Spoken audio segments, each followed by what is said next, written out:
उसकी सास उसे रोजाना रात को दूध पिलाती थी और उससे बहुत प्यार करती थी। वो उससे कहती थी कि तुम मेरी बहू नहीं बेटी जैसी हो। एक दिन जब उसने अपनी सास से दूध पीने से मना कर दिया तो उसकी सास और उसके पति ने उसे बहुत मारा, उसे ससुराल से निकाल दिया। जब वह अपने मायके पहुंची तो अपने घर वालों को पूरी बात बताई। ये सुनकर उसके भाई को बहुत गुस्सा आया और उसने अपनी बहन से कहा, मैं तेरी सास और पति को नहीं छोड़ूंगा, मैं उन्हें जेल की हवा खिला कर रहूँगा। उसके बाद उसका भाई उसे लेकर उसकी ससुराल में पहुंचा तो वो सास को देखते ही उनसे कुछ कहने के बजाय उनके आगे हाथ जोड़कर माफ़ी मांगने लगा। ये देखकर उसका सर चकरा गया। उसका नाम शोभा है। वह रोज की तरह आज फिर उसकी सास शोभा के पास दूध का गिलास लेकर आई और वो दूध पीते ही उसे चक्कर आने लगे।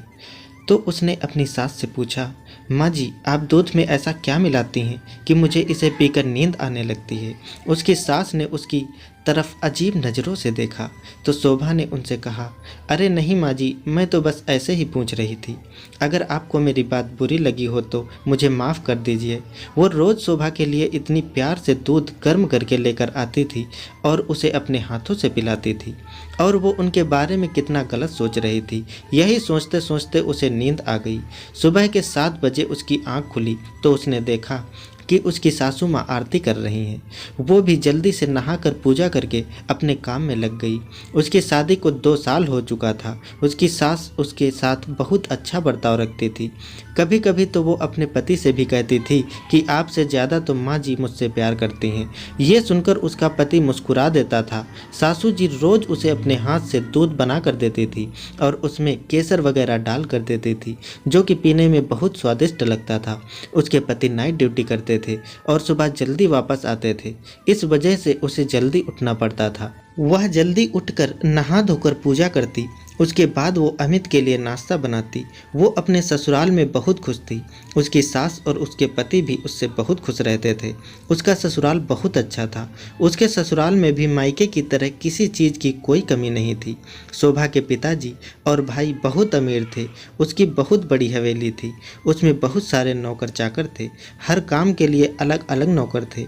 उसके अलावा भी उसकी बहुत ज़मीन जायदाद थी। कहने को तो सब काम नौकर ही करते थे, लेकिन देखभाल तो मालिक को ही करनी होती है। शोभा की माँ सारा दिन हवेली की देखभाल करने में थक जाती थी।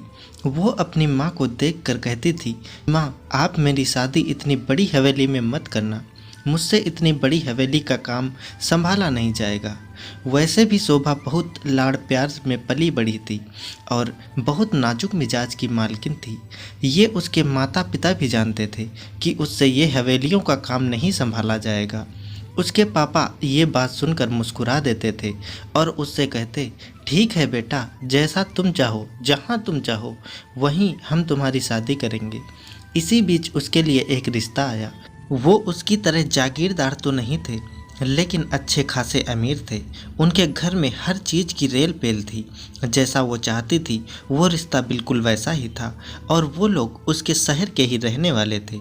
उसके माता पिता को और भाई को वो लड़का बहुत पसंद आ गया था, इसलिए उसके घर वालों ने उसका रिश्ता वहाँ पर पक्का कर दिया। लेकिन उस लड़के की माँ बहुत बीमार थी और हॉस्पिटल में एडमिट थी। इसी वजह से वो लोग चाहते थे कि ये जल्द से जल्द शादी कर ले। इस पर शोभा के भाई ने मना कर दिया कि हमारी इकलौती बहन है, हम उसकी शादी बहुत धूमधाम से करना चाहते हैं, हम ऐसे जल्दबाजी में अपनी इकलौती बहन की शादी नहीं कर सकते।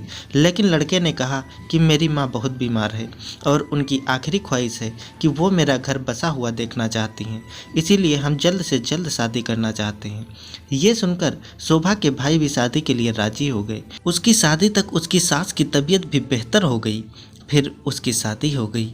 शादी के बाद उसने देखा कि उसकी सास बहुत पूजा पाठ करने वाली औरत है। वो सारी सारी रात भगवान की पूजा करती रहती थी। शोभा को लगा कि शायद वो उस पर भी ऐसा ही पाबंदियां लगाएंगी, लेकिन उन्होंने शोभा से कुछ भी नहीं कहा। वो यहाँ अपनी मर्जी की मालकिन थी। वो जब चाहती सोती और जब चाहती उठ जाती थी, अपनी मर्जी से खाती पीती थी। उसके पति अमित भी बहुत अच्छे थे और उसका बहुत ख्याल रखते थे।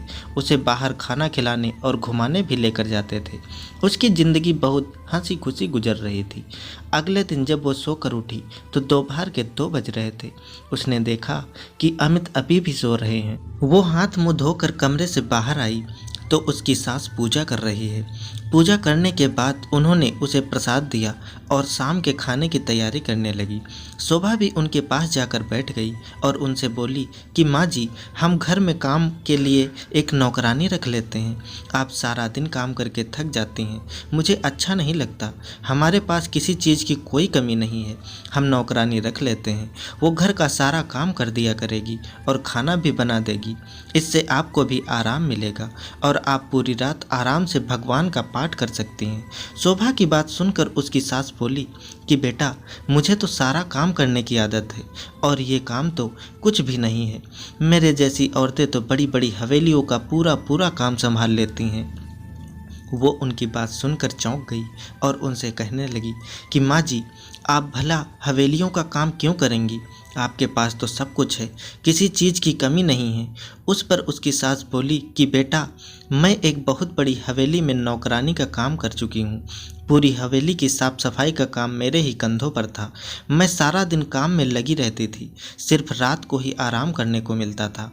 सास की ये बातें सुनकर वो हैरान रह गई। उनसे पूछा, फिर ये इतना बड़ा घर और कारोबार कहाँ से आया? उन्होंने शोभा को बताया कि ये घर तो अमित के पिताजी का है। उन्होंने मुझसे शादी करके मुझे इतने बड़े घर की रानी बना दिया। उनसे शादी करने से पहले मैं एक हवेली में नौकरानी का काम करती थी। उनकी बातें सुनकर शोभा को उनसे नफरत होने लगी और वो सोचने लगी कि मैं एक नौकरानी के साथ उठती बैठती हूँ, खाती पीती हूँ।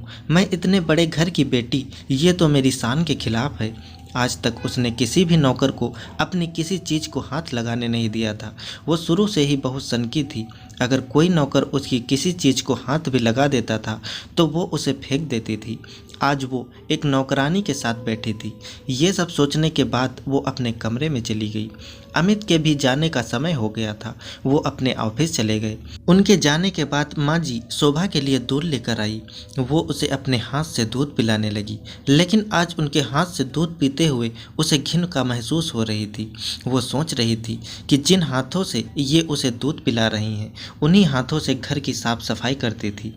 पता नहीं अपने हाथ ठीक से साफ करती भी होंगी या नहीं। फिर उसने सोचा कि ये काम तो माँ जी बहुत पहले करती थी। अब तो ये एक बड़े घर की मालकिन हैं और बहुत पूजा पाठ भी करती हैं। उसने अपने आप को बहुत समझाने की कोशिश की, लेकिन फिर भी उसके हाथ से दूध पीने को उसका दिल नहीं माना। उसने माँ जी से कहा कि आप दूध का गिलास यहीं पर रख दें, मैं बाद में पी लूँगी। लेकिन वो शोभा से जिद करने लगी और बोली कि बेटा, दूध ठंडा हो जाएगा, फिर पीने में मज़ा नहीं आएगा, तुम इसे अभी पी लो। लेकिन उसने माँ जी से कहा कि माँ जी, आप फिक्र ना करें, मैं खुद थोड़ी देर बाद ये दूध पी लूँगी। यह सुनकर माँ जी उसके कमरे से चली गई। उनके जाने के बाद उसने वो दूध नहीं पिया और वो सोने के लिए लेट गई। लेकिन आज उसे नींद नहीं आ रही थी। उसने बहुत सोने की कोशिश की, उसके बावजूद भी उसे नींद नहीं आई। तब उसका शक माँ जी पर गया कि हो सकता है कि माँ जी उसे दूध में कुछ डालकर पिलाती हूँ, जिसकी वजह से उसे नींद आ जाती है। उसे सुबह जल्दी भी उठना है क्योंकि अमित सुबह 7 बजे ही घर आ जाते हैं। उनके लिए नाश्ता बनाना होता है। इसीलिए उसने सोचा कि चलो दूध गर्म करके पी लेती हूँ। जब वो दूध गर्म करने के लिए किचन में गई, जाते ही उसे घर में किसी के होने का एहसास हुआ। उसने सोचा कहीं घर में चोर तो नहीं आ गए। उसे चोरों से बहुत डर लगता था। वो हल्के हल्के कदमों से बाहर की तरफ गई। अचानक ही डर की वजह से उसके हाथ से किचन के कुछ बर्तन गिर गए। फिर उसे किसी के कूदने की आवाज़ आई तो वो डर की वजह से अपने कमरे में चली गई। उसने कमरे में जाकर कमरे को अच्छी तरीके से लॉक कर लिया और वो सोने की कोशिश करने लगी। पता नहीं रात के किस पहर में उसकी आंख लग गई। सुबह अमित ने आकर उसे जगाया। रात को देर से सोने की वजह से उसका चेहरा सूज गया था। अमित ने शोभा से पूछा, क्या हुआ? तब उसने अपने पति को बताया कि कुछ नहीं, रात में नींद नहीं आई, इस वजह से आंखें ओझल हो रही हैं, शाम तक ठीक हो जाएंगी, आप फिक्र ना करें, मैं ठीक हूँ। उसने अमित को नाश्ता कराया। अमित और वो आराम करने के लिए लेट गए। दोपहर में उसकी आंख खुली तो माँ जी उसके पास आकर बैठ गई और रात के बारे में उससे पूछने लगी कि रात को उसने दूध पिया था या नहीं, उसे नींद आराम से आई थी या नहीं। शोभा ने उससे कहा कि हाँ माँ जी, आपके जाने के बाद मैंने वो दूध पी लिया था और मुझे बहुत अच्छी नींद आई। सुबह अमित के आने पर ही मैं उठी। ये सुनकर माँ जी बिल्कुल सुकून से हो गई और उसके पास से उठकर चली गई। अब उसका शक सास पर गहरा होता जा रहा था। उसे लग रहा था कुछ ना कुछ तो गड़बड़ जरूर है, लेकिन उसे अपनी सास के सामने कुछ भी जाहिर नहीं होने दिया। सारा दिन रोज की तरह ही रहा। शाम के समय अमित अपने ऑफिस चले गए। उनके जाने के बाद माँ जी दूध लेकर उसके पास आई और उसे दूध पिलाने लगी और उससे कहने लगी कि तू मेरी बहू नहीं, मेरी बेटी की तरह है। मैं तुझे अपनी बेटी की तरह प्यार करती हूँ, इसीलिए मैं तुझे रोजाना अपने हाथ से दूध पिलाती हूँ। लेकिन शोभा ने अपनी सास से कहा, माँ जी आज मेरे पेट में दर्द हो रहा है, मैं थोड़ी देर में खुद पी लूँगी।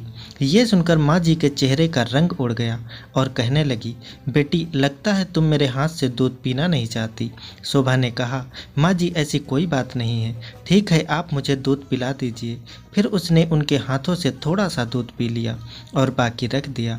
वो खुशी खुशी उसके कमरे से बाहर चली गई। थोड़ी देर बाद ही सही, लेकिन शायद थोड़ा सा दूध पीने की वजह से उस पर बेहोशी हावी हो रही थी। उसकी बहुत कोशिश के बावजूद भी उसे नींद आ गई और सुबह अमित के आने पर ही उसकी आंख खुली। अब शोभा को पक्का यकीन हो गया था कि ज़रूर उसकी सास उसे दूध में नींद की दवाई देती है, जिसकी वजह से उसे इतनी जल्दी नींद आ जाती है। लेकिन अब उसने भी सोच लिया कि वो जान कर रहेगी आखिर ये माजरा क्या है। उसने सोचा रात को कोई ना कोई बहाना करके दूध पीने से इनकार कर देगी। सारा दिन वो अपनी सास के साथ ही रही, लेकिन उन्हें किसी भी बात का एहसास नहीं होने दिया। रात को जब वो उसके पास दूध लेकर आई, उसने सास को किसी तरीके से दूध ना पीने के लिए मना लिया। शोभा ने उनके जाने के बाद दूध को फेंक दिया और वो अपने बिस्तर पर ऐसे लेट गई जैसे कि वो सो रही हो। कुछ देर बाद माँ जी उसके कमरे में आई, फिर चली गई। उनके जाते ही कमरे के बाहर से जोर जोर से आवाज़ें आने लगी। वो उन आवाज़ों को सुनकर डर गई, लेकिन आज उसे हिम्मत करके सच जानना ही था। वो छत की तरफ जाने लगी। किसी मर्द की आवाज़ आई। वो शोभा की सास से कह रहा था कि तुम सारा दिन काम करके थक जाती होगी, आराम भी कर लिया करो, तुम सारा दिन काम करती रहती हो। सास ने भी जवाब में कहा, तुम्हारी ये बातें सुनकर मेरी सारी थकान उतर जाती है। उसकी सास और उस मर्द की ये बातें सुनकर तो शोभा के पैरों तले से ज़मीन निकल गई। वो सोचने लगी कि आखिर ये सब क्या चल रहा है। उसकी सास तो बहुत पूजा पाठ करने वाली औरत थी। उनकी बातें सुनकर वो जल्दी से वापस अपने कमरे में आ गई। सुबह जब उसकी आंख खुली, अमित आ चुके थे। उसने और अमित ने नाश्ता किया।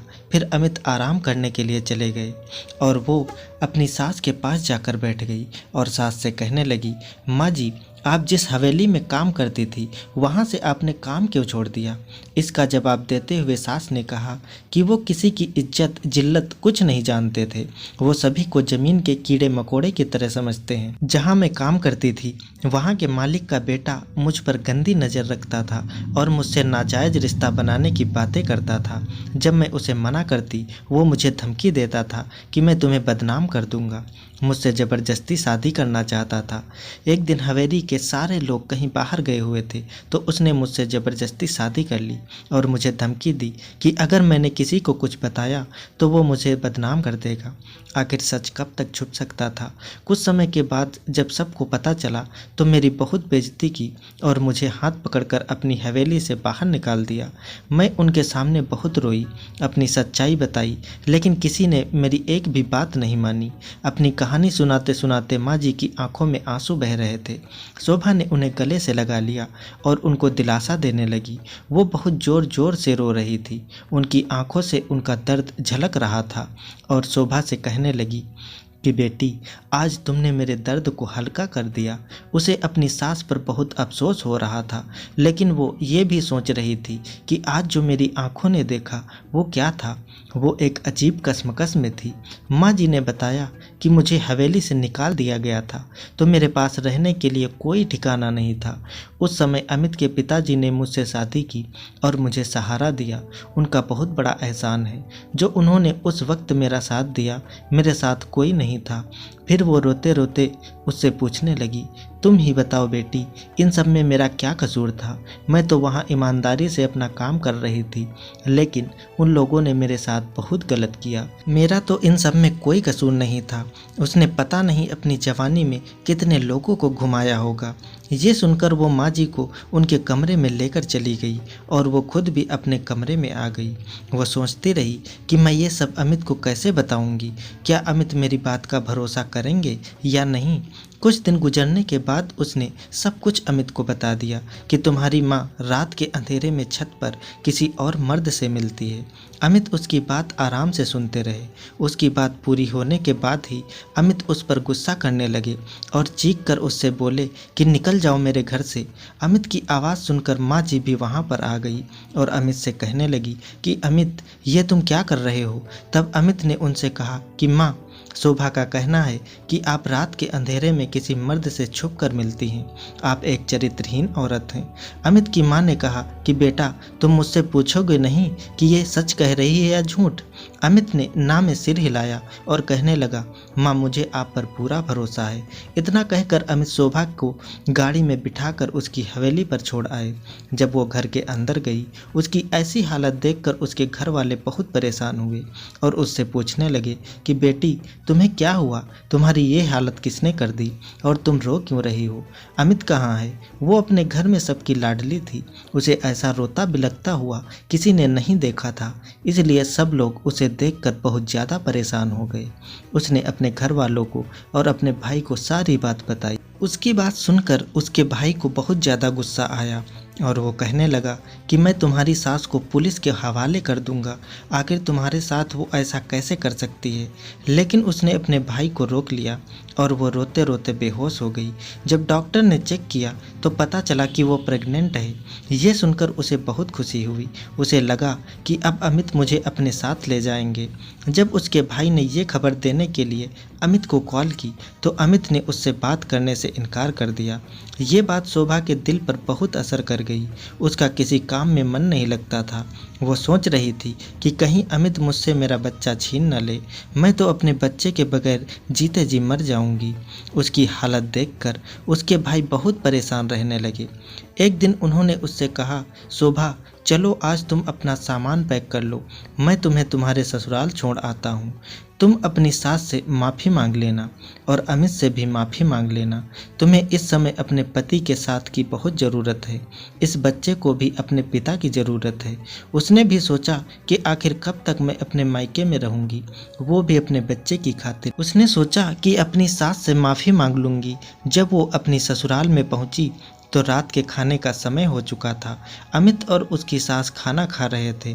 उनके साथ एक आदमी और बैठा था और वो खूब हंसी मजाक कर रहे थे।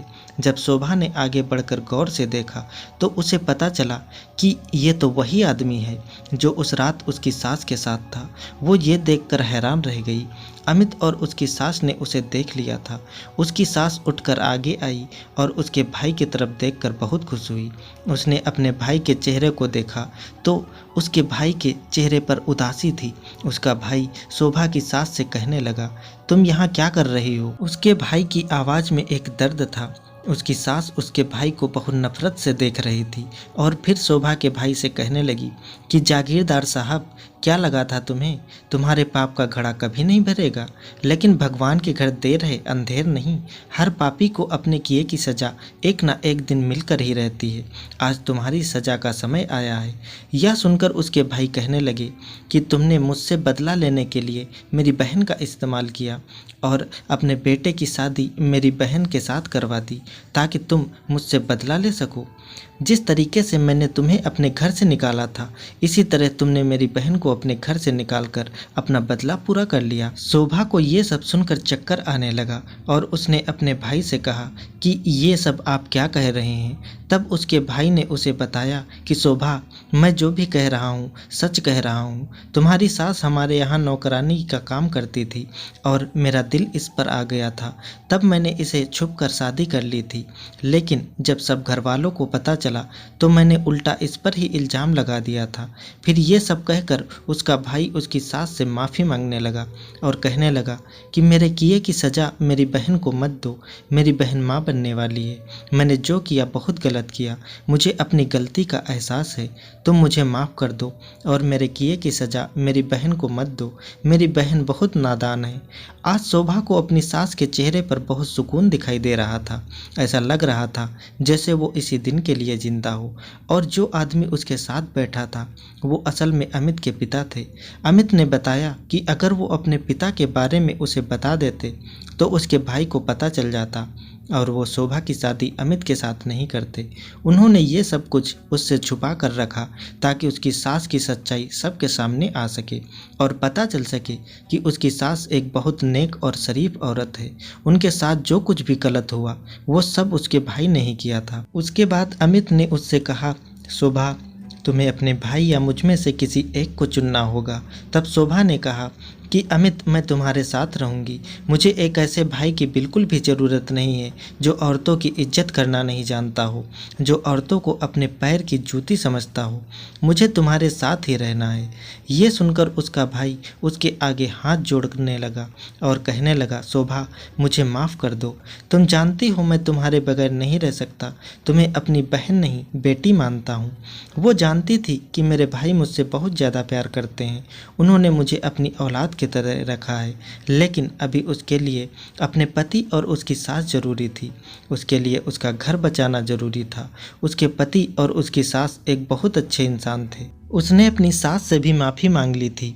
उसकी सास भी उसे माफ़ कर चुकी थी।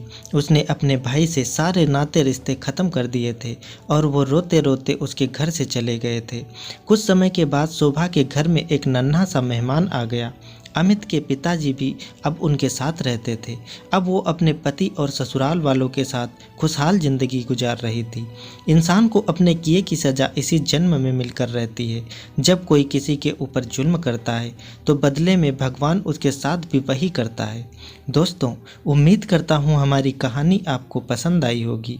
कहानी पसंद आई है तो वीडियो को लाइक करें और चैनल पर नए हैं तो चैनल को सब्सक्राइब करें ताकि अगली अपडेट सबसे पहले आपको मिले। धन्यवाद दोस्तों।